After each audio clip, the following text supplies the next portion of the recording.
Will you be giving us a quiz on Wednesday? Because you put homework, and I wasn't sure if you said please make time for the homework, but I wasn't sure if we'll do the homework. Yeah, I want you to work on it, but there's a chance that you will not. Okay. Well, I just work on it. Wait, did she say it'll be turned in though? Oh, Okay. be ready for your But don't write out, don't have the homework all written out and ready and stuff. No, you don't have to. Okay, all right. Yeah, but just work on it. Because anyway, you're gonna have a midterm in 1 week, so you have to be ready. Yeah. So midterm will be on chapter 3. So work on all the slides, book, and then all the homework. So I'm gonna finish chapter 3 today, and we're gonna start chapter 4 on Wednesday, but that's not gonna be today. And you said, so for the test, it's 1 page cheat sheet. Yes, back and forth. Back and forth. Yeah. And only chapter 3. Chapter. Okay, very good.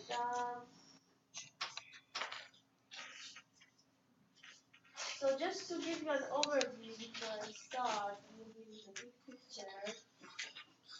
So what we're going to do today, we're going to prove this that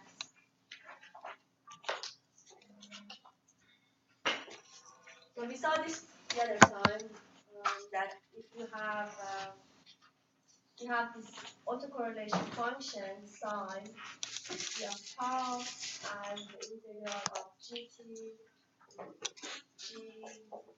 minus tau pt. So this is the definition for maybe chapter 2. We have this autocorrelation function. Now if I take the Fourier transform of that, and this is defined for energy signal. Please make a note somewhere. This is for energy signal.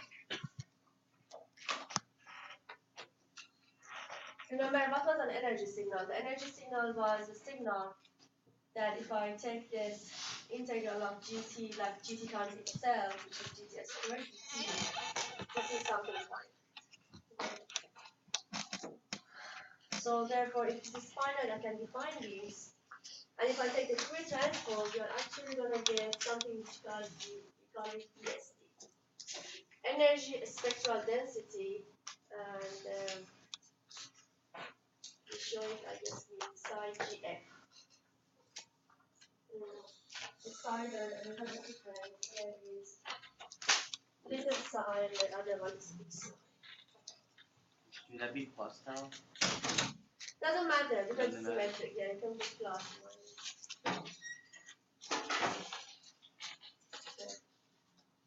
So this is a function of time, this is a function of frequency. And we call it energy spectral density, and interestingly, we formalize this magnitude square. And these are the pair of Fourier transform pairs. Autocorrelation at one hand, autocorrelation.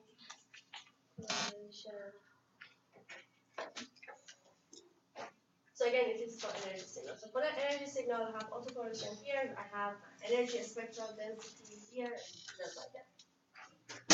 And there are Fourier transform pairs.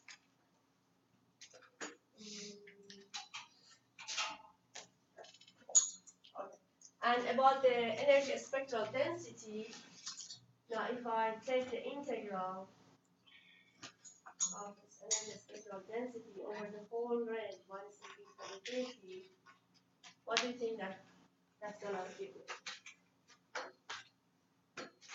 In other words, I think magnitude GF squared T, F. This is the whole energy of the signal.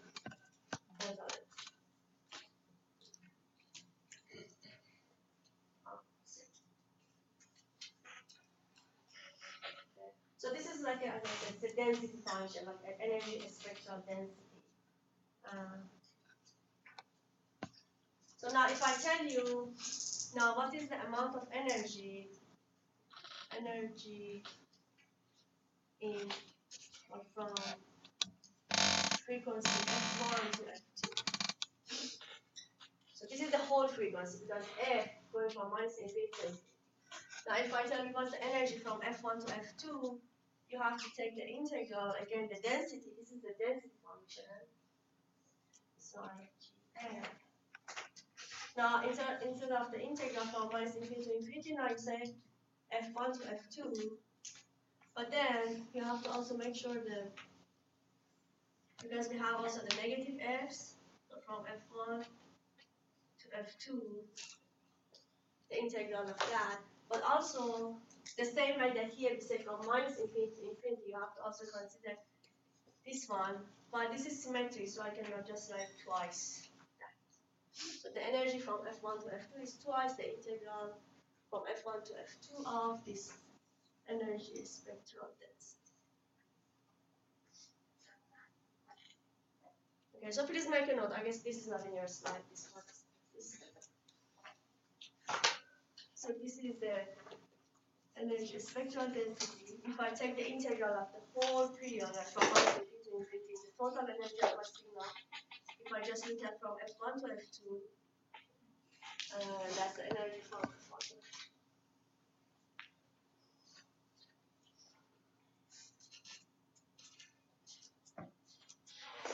Okay.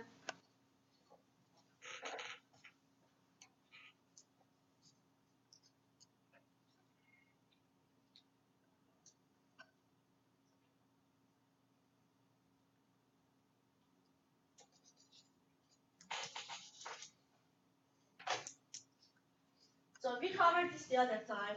Now today we are going to look at the power signal. It's not the energy signal. We are going to look at the power signal.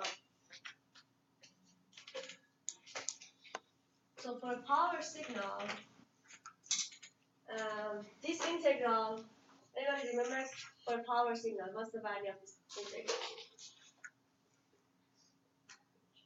Power signal, what's a power signal? For example, if you have a periodic signal, that's a power signal. If you have a constant signal, that's a power signal. What's the energy of this power signal? Energy of the period. The energy of this signal. Infinite. Infinite, right? This is the energy infinite. Okay. So for this kind of signal, the energy is infinity. So this is not a good metric to say, okay, what's the energy? So instead, we have to look at the power. For power, remember, it's 1 over t, then the energy, and then we need of t goes to infinity. So yeah, there's the average here, 1 over t. Okay. So similarly here, if you have a power signal, you have to have a 1 over t here, then the limit, and then you have another 1 over t here. We're going to discuss that.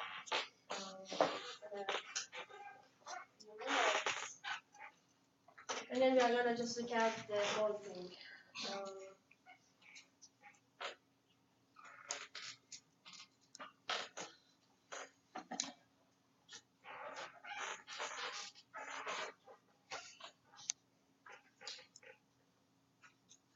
So this could be a very good question in the exam. You know, I give you, like, we have a signal and its energy spectral density is given by, I might give you any function. E to the power minus 2f to absolute value.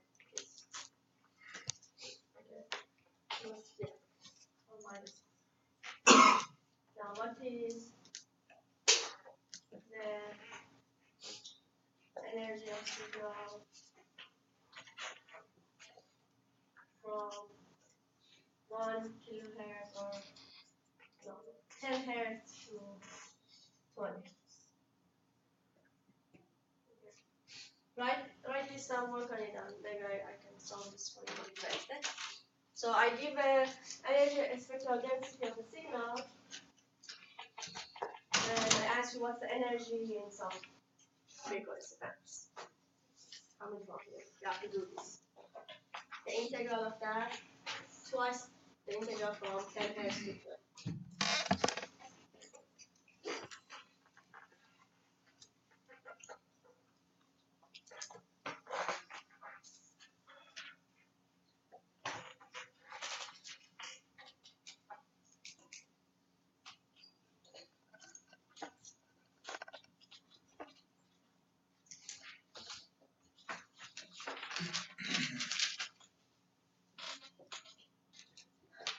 so the other time we proved this, this is the autocorrelation function, integral of gt plus tau deta dt, and this is the Fourier transform. By the way, I noticed that they have several types. This is like, here should be g, when we're talking about signal g.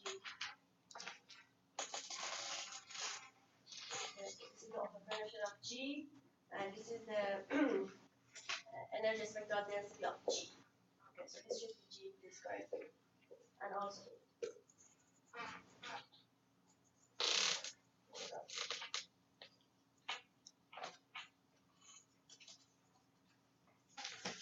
okay, so for signal G, okay, I don't repeat the proof again. Just took the Fourier transform of the whole thing here. We just did our double integral tree, and here there was also something about the related, like the Fourier transform of the shifted signal, and then multiplication by exponential term which shifts the Fourier transform. So we discussed that. Please go through the details. These are very important details. And eventually we come to this fact that we have the gf and then g minus f, which is the magnitude square. So we prove basically that the Fourier transform of this is the magnitude gf square. So we prove that we have a pair of Fourier transforms. Okay, so therefore we can say the energy spectral density can be computed via Fourier transform of the autocorrelation function.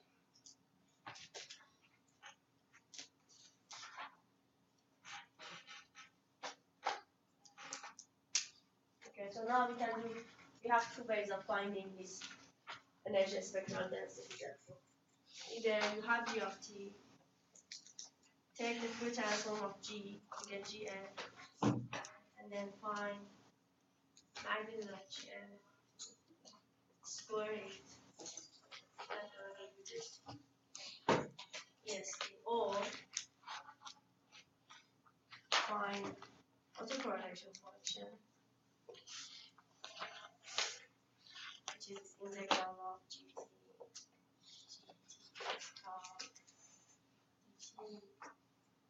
take the Fourier transform of that, directly give this.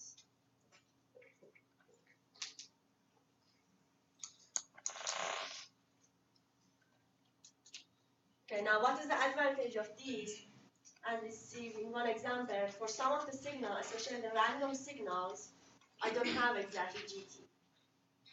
Okay, and I cannot take the integral of gt itself, so I cannot go from this path. But I can do this autocorrelation. So you're gonna see one example. So therefore there are two paths.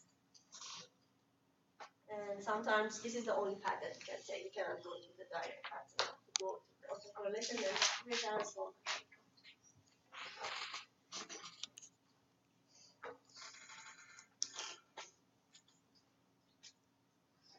Okay, now let's see one example to show this finding of correlation and then we're taking the Fourier transform. We have this famous exponential signal that we have e to the power of minus 80 ut. Presented here, looks like that. And then I want to find the autocorrelation. For autocorrelation, you know, I have a signal and I have to shift it. So this is my original signal. Then I shift it by amount of tau. And then find basically that integral, this integral, the multiplication of these two signals itself and the shifted one. I multiply and then look at the area. Means I take the integral. Okay, so let's do that. The integral of gt times its shifted version. Gt times that.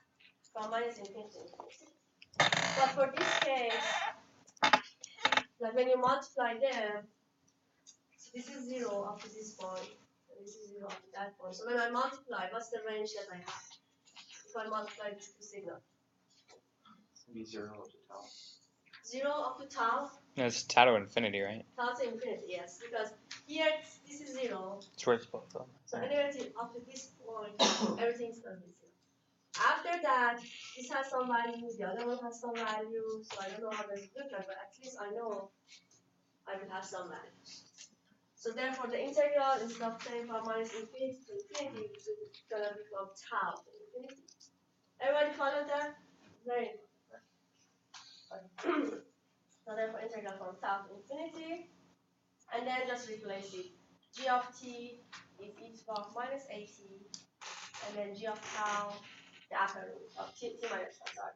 The upper root, instead of t, just put t minus tau, so you're gonna get e minus at minus tau e minus tau.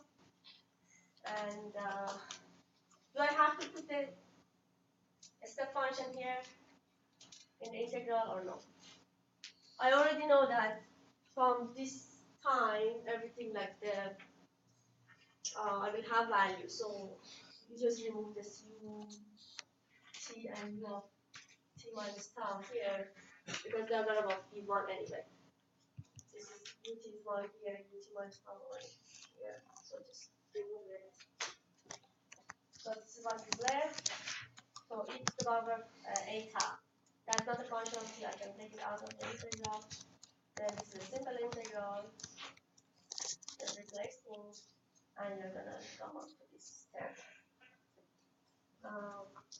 So e minus a tau divided by 2a. This is for tau positive because I shifted to the right, so this is for tau positive.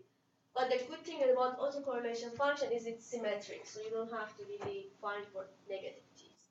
Just put the absolute value here, and it's gonna take care of that. Okay, so we prove this part. For tau positive, I have this. But for tau negative, it's symmetric. So put somewhere here that this is symmetric.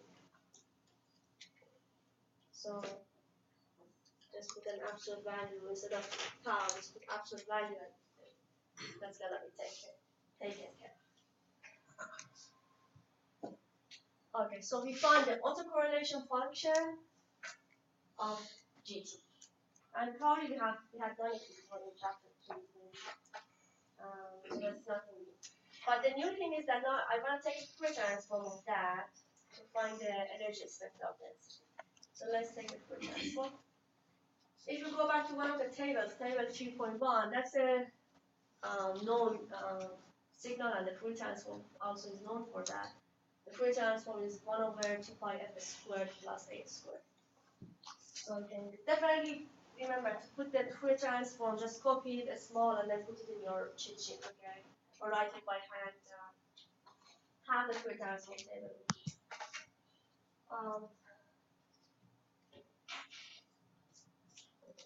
Or what we can do, we can have all the tables, maybe in one sheet, or copy the tables, put it in one sheet, and then another sheet for your other notes. You can do that. And bring the tables. Okay, so from the table, this is the Fourier transform.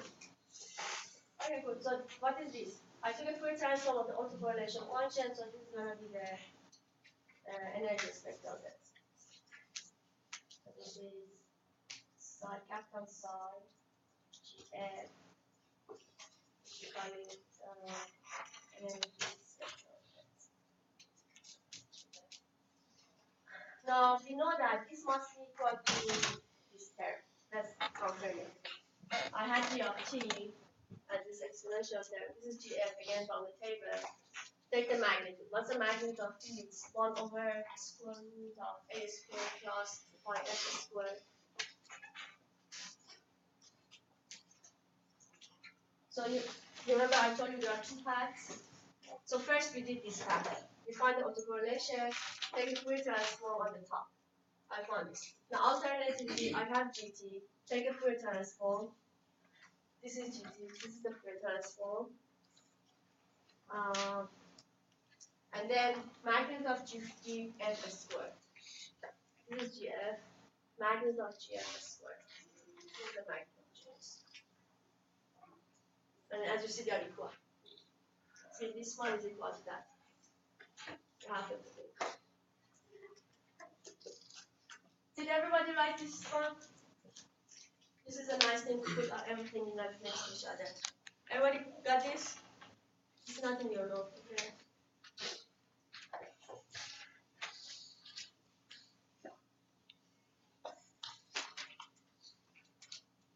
Okay, good.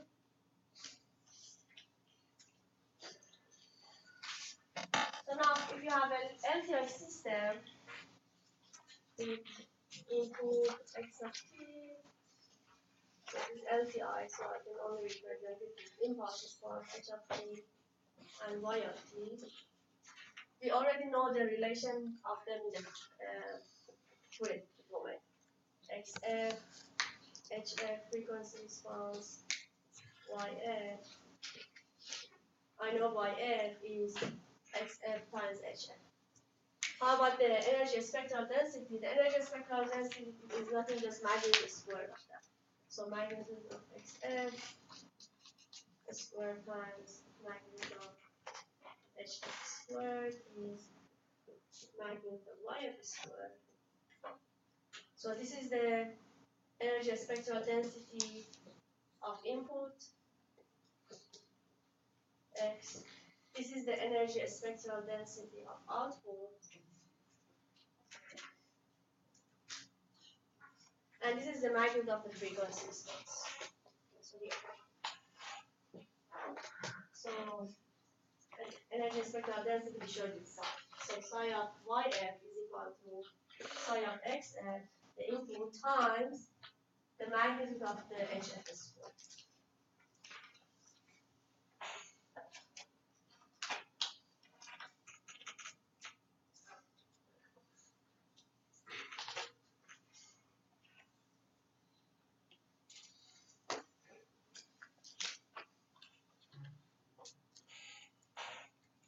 Okay, so again, I can simply give you in the exam or homework something like that.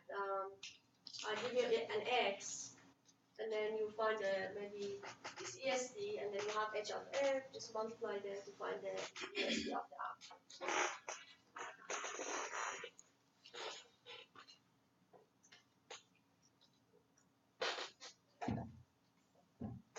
Okay, any question here?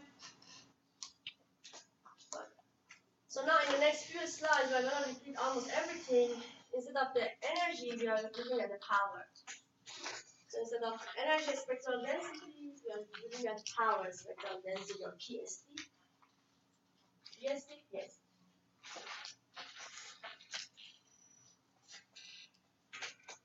Okay, so here mention that this is for power signal. Power.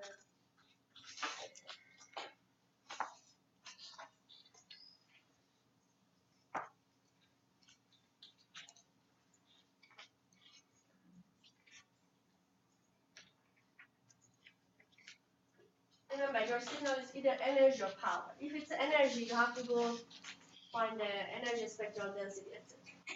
If it's like a periodic signal, remember, a periodic signal has the energy in it. So therefore, you have to look at the power. This is called the power.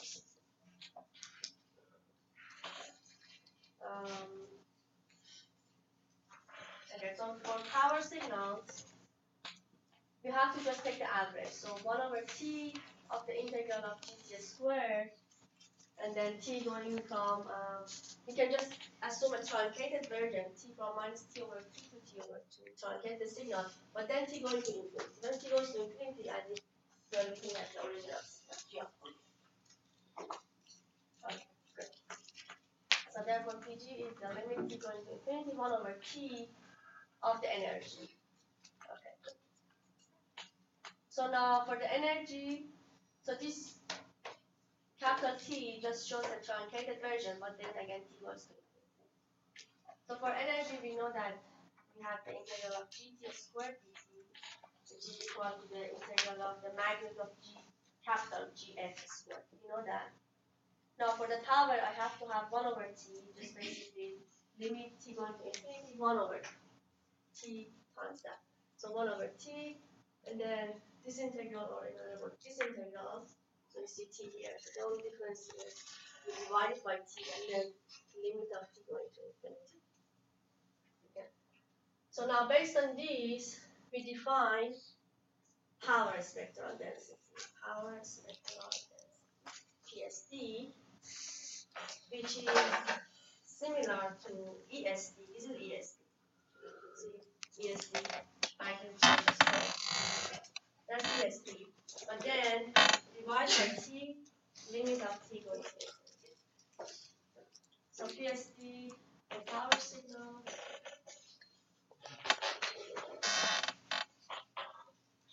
and the integral of the PSD gives you the whole power, total power. So, from minus infinity to infinity, please add this. Similarly, the power from F1 to F2. What do you think would be? The integral of the spectral density from F1 to F2, but then again multiply by 2 because you have to consider both the positive and the negative, so it's twice as much. Again, this is not in your notes, so you put it there.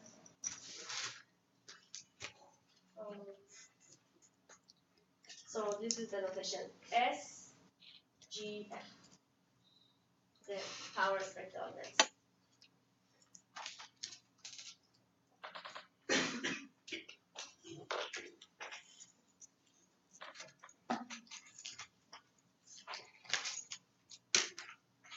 Okay, so now if you compare PSD and ESD, so this is the ESD and the cell,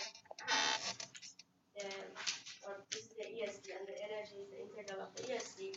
Now the power is the integral of PSD. So the power is the integral of PSD, energy is the integral of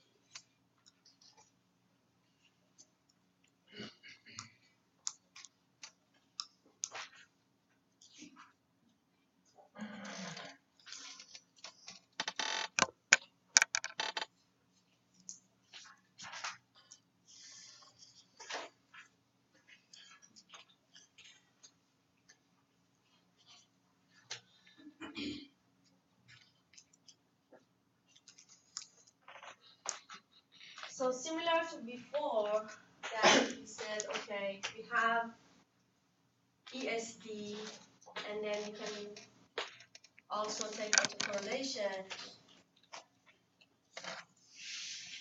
take a Fourier transform to get ESD. We have a similar thing for PSD. For PSD, we have something,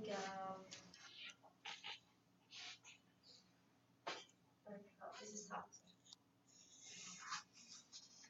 This is function of power, amount of the sheet. So here also we have, this is called time autocorrelation. Time autocorrelation. And the Fourier transform of that is the PSD, S2. We're gonna study this. The time autocorrelation function is take the Fourier transform, you're gonna get the PSD.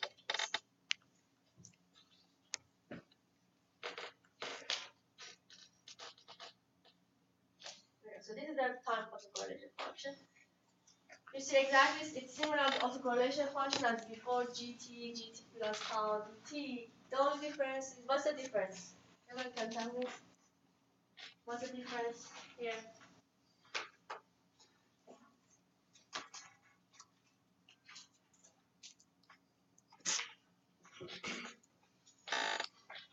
The difference between which ones? Between this and then the autocorrelation function and the stuff for energy signal.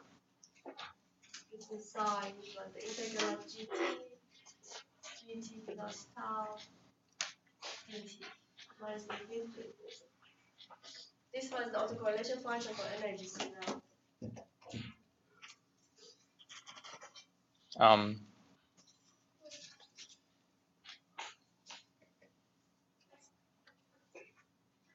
Now that on G tau is the only difference on the name is time autocorrelation. The time autocorrelation. So what's the difference? I have GT plus tau, I have dt. The integral also can consider from minus infinity to infinity, t going to infinity. The only difference is 1 over t. So this one is like an average. Again, the difference between energy and power.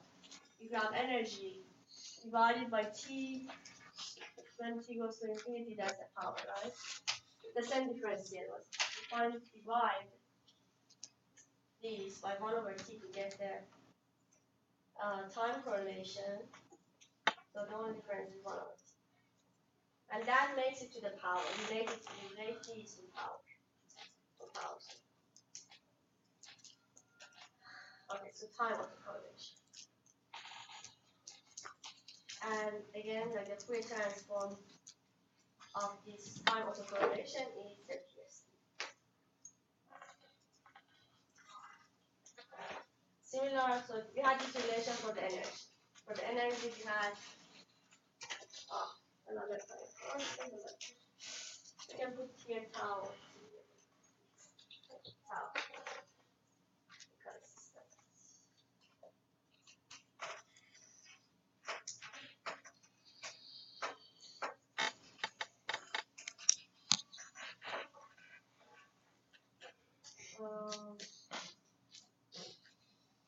So for energy signals, you had autocorrelation, and then take it for transform to get energy spectrum.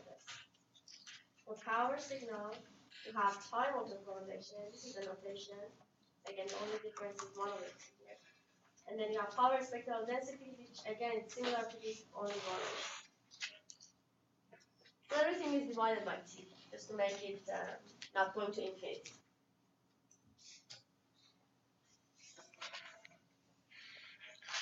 Okay, and then look at table 3.3 for the summary. It's nicely to have put everything as I discussed here in table 3.3. Okay, so now let's see. Okay, and in your notes, there are some slides which are just.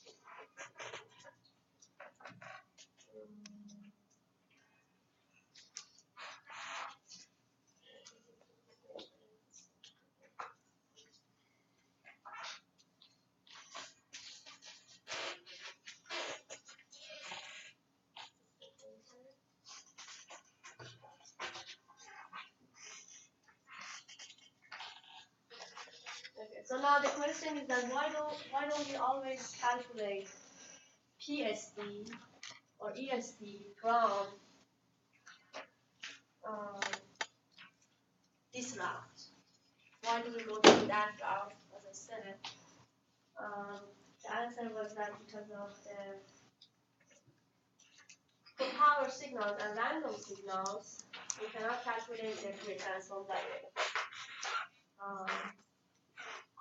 And for example, for random signals, we don't have the estimation of deterministic GT. We're going to see one example just right now. When you don't have the deterministic GT, when you don't know exactly how does your GT look like, for example, if I tell you GT is equal to E minus NTUT, everyone in the world know, okay, this is my signal, I can take the integral, etc.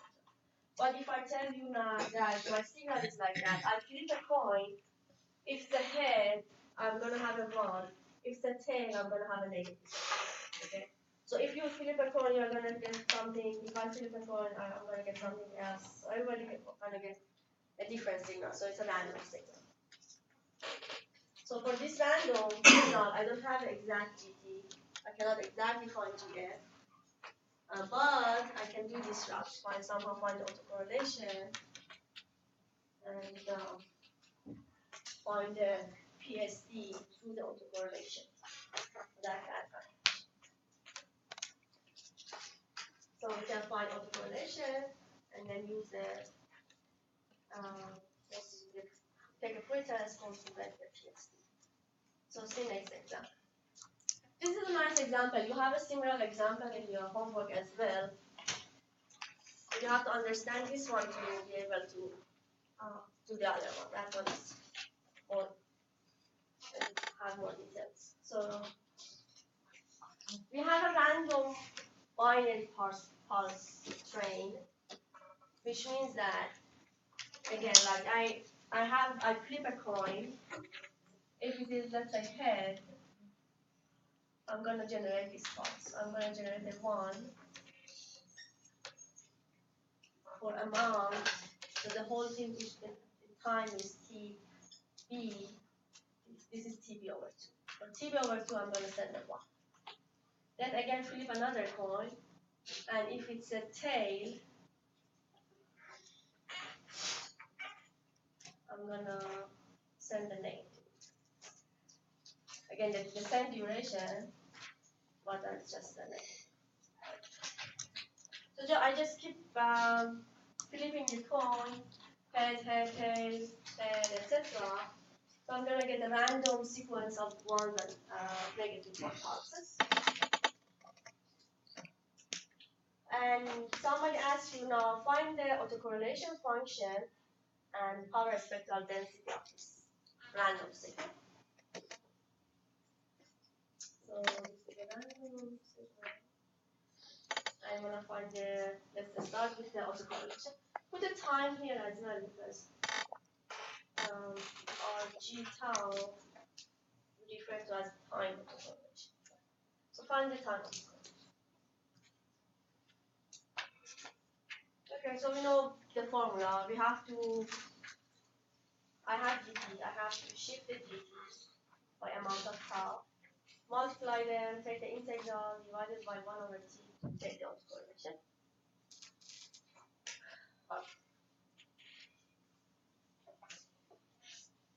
So assume that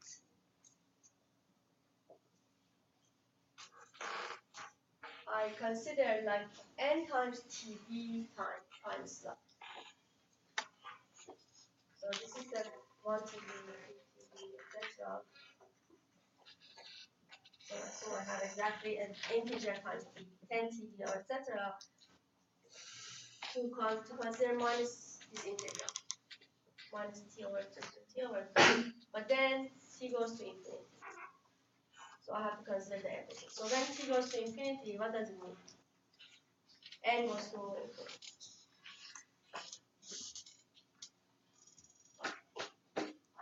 So I have my signal. Let's say some random signal.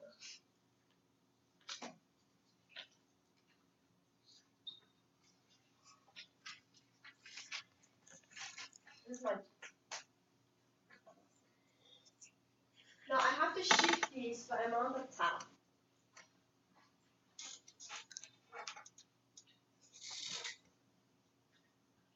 I shift the whole thing by 1.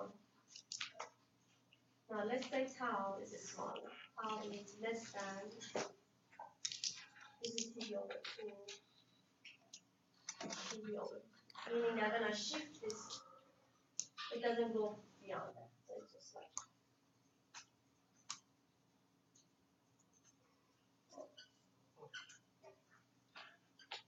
Okay. Now I have to shift these. Same amount. All of them shift the same. So now I have to correlate basically the blue signal and the red signal. So GT times GT minus tau. So when I multiply these two, just look at this. The red one and the blue one. In what range do I have values? Do I have anything here? No, because the red is 0. How about here? Do I have anything here? The blue is 0. So the only duration that I have value is 3. Is that TB over 2 minus the shift? Yes, we can see, yeah, exactly. What's there? Yeah, we can see. So I shifted amount of tau. So this is tau. So now what is this amount? TB over 2 minus tau.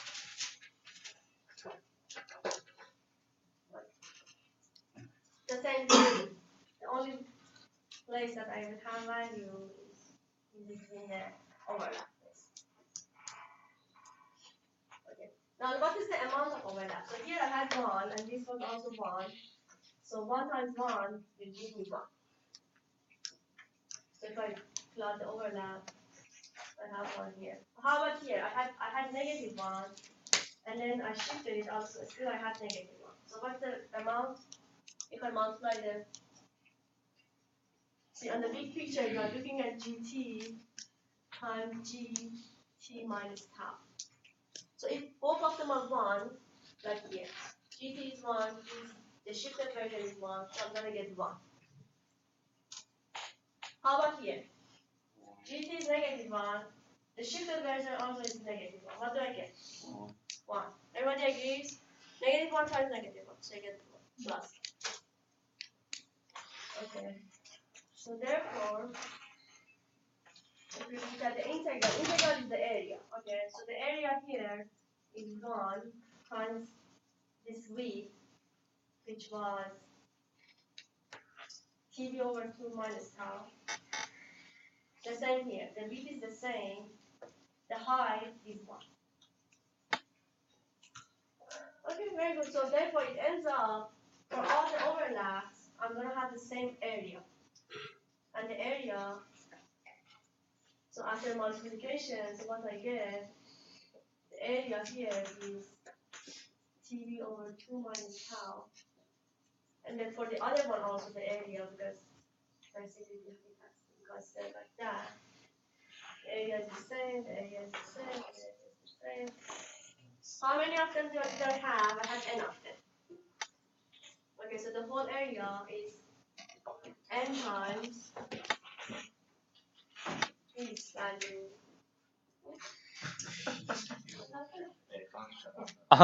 I think there's something wrong with the lights. Okay. You're making a lot of noise. Oh, okay. Okay, so this is the area. N of digital mass. But then I have to divide it by 1 over t, which is n times tv, so they cancel each other out. But I want you, before the math, just look at here. This is here. The part, and I have a little bit better for that.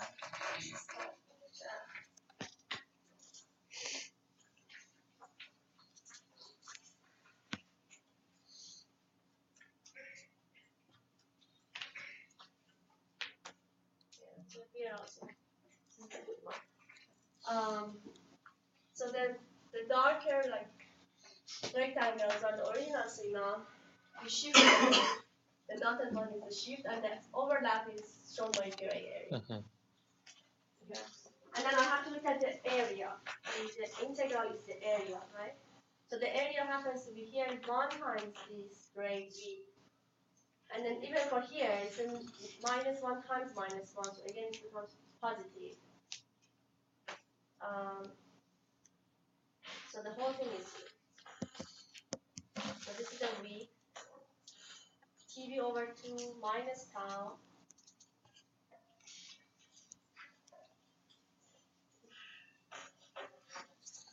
So again, if I zoom in one of them, this was TB.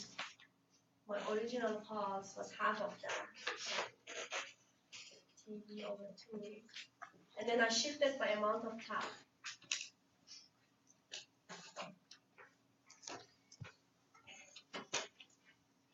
So now the overlap.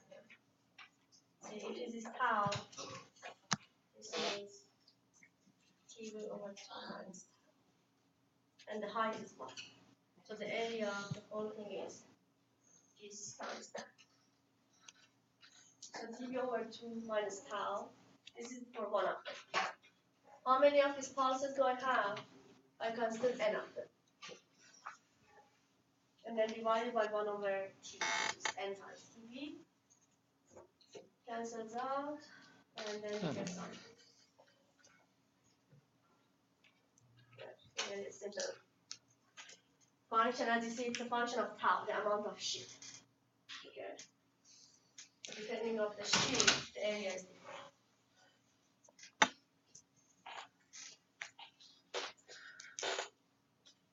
Everybody got this so far? I mean, maybe you didn't get it in the first glance, but if you go back home, I hope you can just work it out. This is the original pulse, and I shift it by amount of tau. So what's left here is that much, and I take the integral, means I look at the area. So this is this amount. So for all of them is this. But remember, we limited our shift I assume that when I shift this, it's still there's an overlap here. Because I could also shift this, for example, I can shift this to here. So that's gonna be different. I just assume that my shift is like very, very small, that there is still some overlap. So second case, consider the case that the amount of shift is more than this amount. Going here, going there, whatever. So let's consider that case.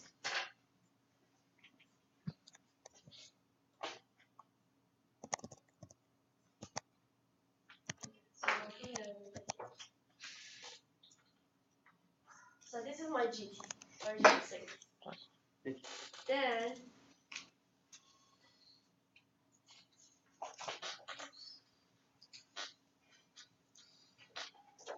Then this is GT minus tau, see the red one. Okay. So far we consider this case, the amount of shift is less than this, so this is the case. But if I shift more, if we consider this case or this case, so what happens? It overlaps a little bit. It doesn't overlap with the original signal. No, but like, it might have overlap. Just like random ones. Exactly. But now look at here. So for example, my value here is 1, but my neighbor value is negative 1, or it could be positive 1. So 50%, it is the same value as me. 50% is another like negative 1. So overall, what do you think would happen? So when I shift again, so this is I have one, my neighbor is negative 1. So when you overlap these two, you get a negative 1. Okay. And then this one, negative 1, goes to another one. Okay, you get another negative 1. But here, you get a positive 1, negative 1. And this is totally random. 50% you get negative 1, 50% you get positive 1. What do you get in the average? 0. Very good. Is that just a rule? Like for this case? The 50% and being the same and 50% no, being opposite? Yes, for this case, because see here, we said 50%. Oh, was that from the equally? They said something about equally? Yes, okay, yes. so it's in the question, it's not a statement. No. In your homework, I guess it's gonna be different. And also, if I tell you I have a biased coin that, let's say, for example, 90% is head and then 10% is tail, okay? Then that will be totally different. So it means that 90% you are gonna have a 1, and then 10% you are gonna get a negative. Then you find the operation is gonna be totally different. It's not zero. So only in this case, the rest of the time when it's shifted completely off, it's gonna cancel out. Yes. Okay. Overall. Yeah. So let me explain for those that maybe didn't follow.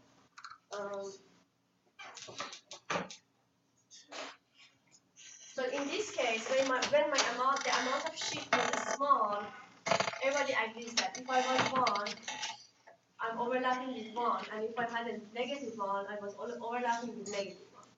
Negative 1 times negative 1, so I would get all positive. But in this case, it's different. I'm going out of this duration, so therefore my shifted version is gonna overlap with another neighbor, maybe farther or closer. And here, there is a 50% chance that I'm 1 and this one is negative 1, a 50% chance that this is plus 1. So with probably 50%, I'm going to get the overlap of positive something, and 50% I'm going to get the negative something. So here is a negative, plus a negative. But then here is a positive, because this is positive, the neighbor is positive. And overall, if you look at from minus infinity to infinity, they cancel each other on that. So I'm going to get the 0. So look at here. In this case, there will be overlap between each pulse and its neighbor. And two neighbors, 50% have the same polarity, both of them are plus 1 or both of them are negative 1, and 50% opposite polarity. So on the average, the area will add up to be 0. Okay, so therefore when the amount of shift is large, the autocorrelation is gonna be 0.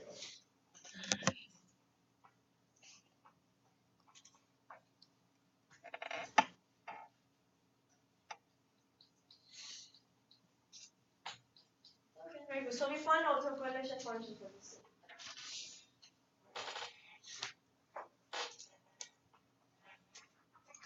When the amount of shift is small, I get this. And remember, autocorrelation is symmetric. So when tau is less than this, like as one of the examples that we just saw, you can replace it by absolute value of tau. Meaning that not only tau is less than TB over 2, but also between minus that and that. Because it's symmetric. And then after that, we find that it's 0. Okay, so absolute value of tau. So here I have an absolute value. Take care of the positive and negative. So remember, always autocorrelation function is symmetric. Autocorrelation function or time autocorrelation function, RG tau and sin T tau, or even are symmetric. So in the exam, for example, if I tell you, is this signal can be autocorrelation function, and if I give you something like that, does this one can be autocorrelation function? No. Autocorrelation function always has to be. This cannot be autocorrelation function. This was like one of the questions from like last year, I guess, the first midterm. I gave you some function and I asked them which one cannot be an autocorrelation function, and for example, this one cannot. Okay, so this is autocorrelation function. Now I have the autocorrelation function. If I take the Fourier transform, I can get the PSD. That's cool.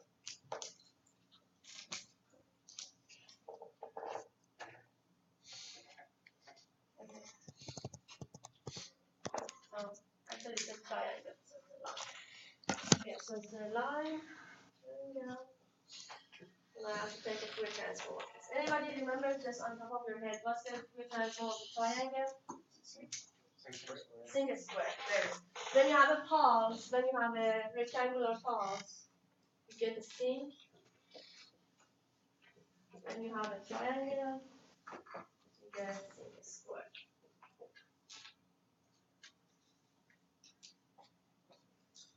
Okay, so now you can go back to one of the tables that you have, Fourier transform table, and just look at the limits of the duration, when do we start, what's the height, etc. Just match it with the template. So you have a template, and then just match the parameters, and you get this PSD or SG, which is a sine square.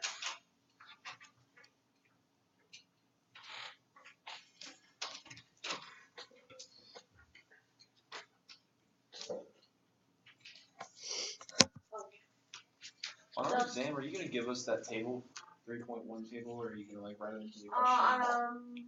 I told you can print the table, put it in one page. Okay. Oh, that's right. I forget you tell us that we can do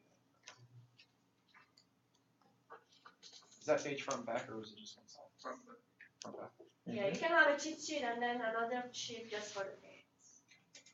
Good? Yeah. You can again put at least 3 tables. 3.1, 3.2, 3.3. Yeah. Okay, now how does this look like? I mean, sine squared.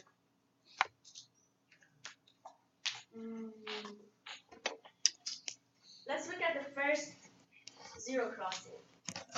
If you have a sink, if you have just a sink of x, which is sine of x over x. What's the first zero crossing? Anyone remembers? Pi, because the sine of x, the first time that it is 0 is pi. So you have a pi. This is the first zero crossing and then it's right. What's the height here at x equal to 0? 1. Remember again, at x equal to 0, sine of x is almost x over x. Okay, so you at least have this idea of this sine function looks like. Now sine squared, I mean, is the same. Sine squared is the same. I mean, the only difference is that maybe when you square it, changes, but also you have instead of negative, you're gonna have positive. So this is how I think this would look like. But the first zero crossing is this way, anyway. So now in our case, where is the first zero crossing? If I want to plot exactly that. It's a top, first of all, it's a function of n. It's a function of n. So I want to plot SGF, the PS. Where is the first zero crossing? When the argument is equal to when the argument is equal to pi. So when the whole thing is equal to pi, then this is equal to pi. So pi and t over 2 is equal to pi. That gives me f equal to. Can you solve it on your mind?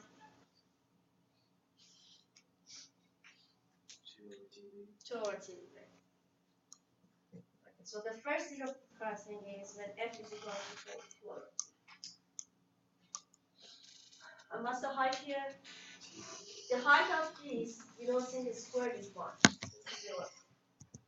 3 over 4, and then you think the square is like this.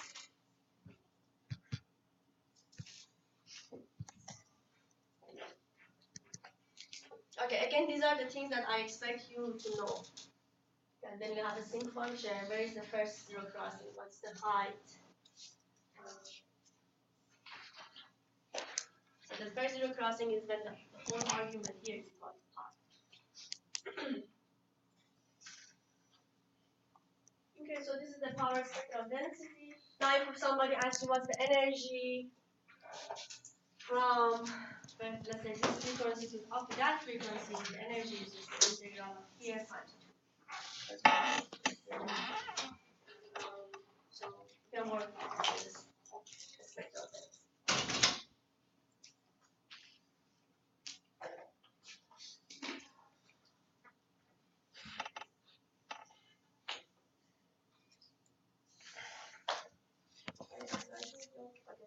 And this is a better picture. See, 2 over TV here. That's the first zero plus.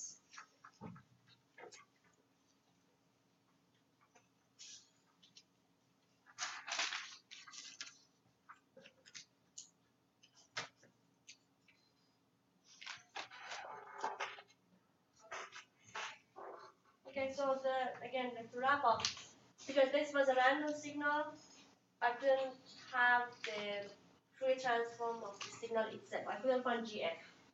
Because to have the GF, I need to have the integral of GT, E minus J, T by T, etc. I should have the GT, exact GT, but my GT is random. You might get one GT, you get something, I get something. So I cannot find the GF for that. But I could find the autocorrelation just based on the overlap and probabilities, etc. And again, you have one homework on this. Please work on it. Question. Yes. Let's say that in case 2 it wasn't 0, and Okay. let's say like in case 2 that it's not 0, that it was a value that we got another triangle Case 2 function or was something. under. It's asking us for the PSD. So my question is, do you say from if tau is here, this is the answer? If tau in case 2, that's the answer. Do we combine or No, something? then you will come up with something. So whatever you get, then you have to take the Fourier transform of the whole thing. Let's say if your autocorrelation function, you have 2 cases, and I don't know, like one case was like that, the other case was like that. And then so tau at some point is like that, and then after that. So this is the whole thing. Now you have to take the Fourier transform. Okay. Oh, okay. Let's say, Oh, I see. You're saying make your x-axis on tau, and then okay. yeah, this is tau. Right. And let's say, for example, hypothetically, let's say in this range, this was, and then for second case, maybe you got these, and now you have to take the Fourier transform. But remember always, the good thing about Fourier transform is linear. So if I give you something like that, and I say take the Fourier transform, so you can take the Fourier transform of the triangle separately, and then the Fourier transform of this separately, and then the Fourier transform of that separately, and then add everything together. In your homework, you're going to see some examples like that. that you just use the properties of the Fourier transform to find the Fourier transform itself. Okay, and this is exactly the same thing as we saw before, but instead of ESP, we have PSP. So the PSP of the output is the PSP of the input times magnitude of HF squared, similar to the ESP. ESP of the output is the input and the magnitude of HF squared.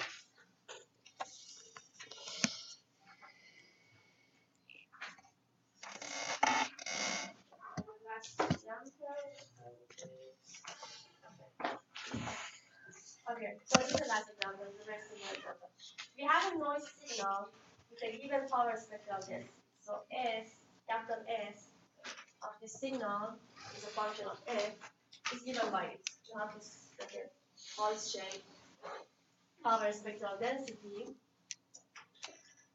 And just what does it mean, like physically, when you have something like that? It says from frequency minus B to B, the energy of the power of the noise is distributed overall equally. Okay, so basically you have similar power everywhere in your noise. Okay, so you have that noise. So again, it's noise with this PSD. You apply it to a differentiator.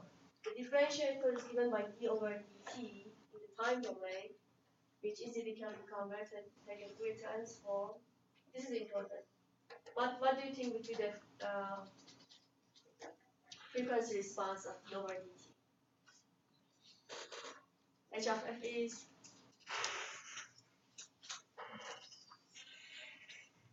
so if your output y of t is d over dt of the input, y of f is j omega, so j to pi f of x. So this is your h of f. So your h of f can be seen as j to pi.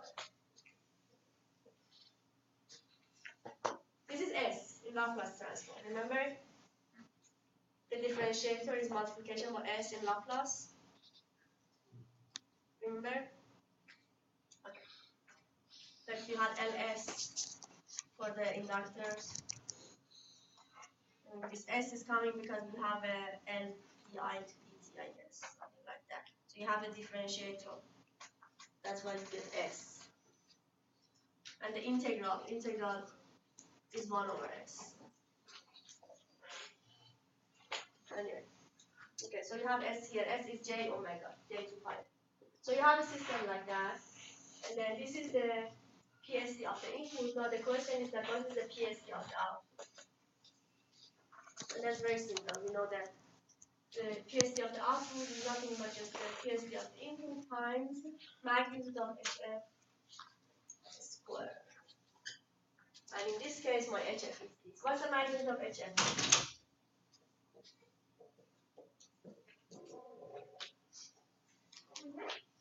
What's the magnitude of HF here? So the magnitude of this. What's the magnitude of this? Just 2 pi. So drop J. If I had something like, for example, if I had 2 plus J 2 pi f, what was the magnitude? Square root of The square root of 2 squared. 2 squared plus 2 pi f squared. Now in this case, I don't have any real part, it's just imaginary. So basically it's like this is 0 plus this is squared, and then you have the square root. That's how you get pi.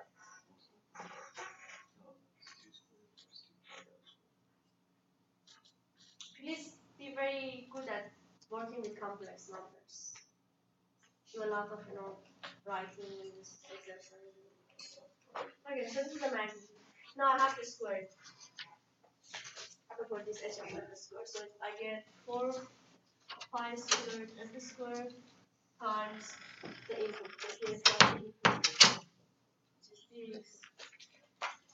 So if you do that,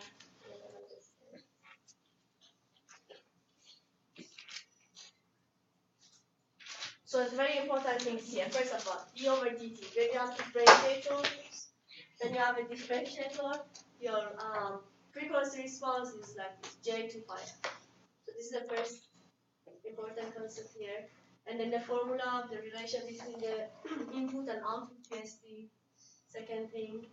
And then everything just come after that, just the simple maths.